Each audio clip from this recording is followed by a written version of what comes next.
जी बिल्कुल, कोयटा में तंदूर एसोसिएशन की जानिब से जो है हड़ताल जारी है और आज 5वें रोज़ भी जो है कोयटा के तमाम तंदूर बंद नज़र आ रहे हैं, जिसकी वजह से कोयटा के शहरियों को रोटी के हसूल में जो है शदीद मुश्किलात का सामना करना पड़ रहा है।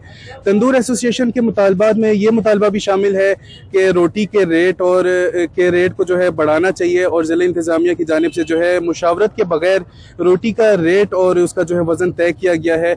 लिहाजा इसी हवाले से हम कोयटा की आवाम के तासुरात जानते हैं कि इन मुतालबात को लेकर वो क्या कहते हैं। सरासर ब्लैक मेलिंग है। इस तरह अगर गवर्नमेंट हर किसी के सामने हथियार फेंकेगा तो फिर समझता हूँ फिर इससे जो है आवाम को तो कोई रिलीफ नहीं मिलेगा। होना तो ये चाहिए था कि एक तो रोटी का वजन बढ़ना चाहिए था, दूसरी आटा की जो कीमत कम हो गई है तो इसको रेट कम करना चाहिए था।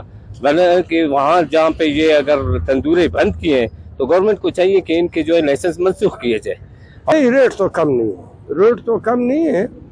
ये 180 ग्राम की बात हो रही है 30 रुपए पे, शायद ये मुनासिब रेट है। ये लोग इस रेट पे काम करें और इससे आगे जाके मिल वालों को कंट्रोल करे कि वो मुनासिब रेट पे आटा भी दे दें, गोश्त वालों को कंट्रोल करे, दूध वालों को कंट्रोल करे। ये सारे क्वेटा शहर में केमिकल का दूध बिक रहा है। यानी मैं कहने का मकसद यह है कि इंतजामिया नाम की कोई चीज़ नहीं। मेहरबानी। 5 दिन से हम लोगों को घरों में रोटी नहीं मिल रहे, बड़े परेशानी है। सुबह बच्चे के बगैर नाश्ते स्कूल जा रहा है।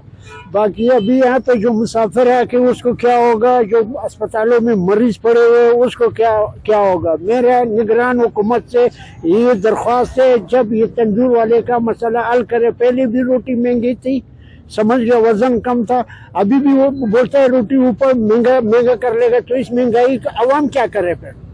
जी जैसे कि हमने जाना, कोयटा के शहरियों का कहना है कि तंदूर एसोसिएशन की जानिब से जो है सरासर ब्लैकमेलिंग की जा रही है और हुकूमत वक्त को या ज़िला इंतज़ामिया को जो है इनकी ब्लैकमेलिंग में किसी सूरत नहीं आना चाहिए, ना ही इनके साथ बैठकर मुज़ाकरात करने चाहिए ताकि उनकी ये हड़ताल नाकाम हो और कोयटा की आवाम को जो है पूरे वज़न के साथ रोटी 30 रुपये में ही मुहैया होती रहे। रिपोर्टर मोहम्मद बिलाल, कैमरामैन यासिर के साथ वश न्यूज़, कोयटा।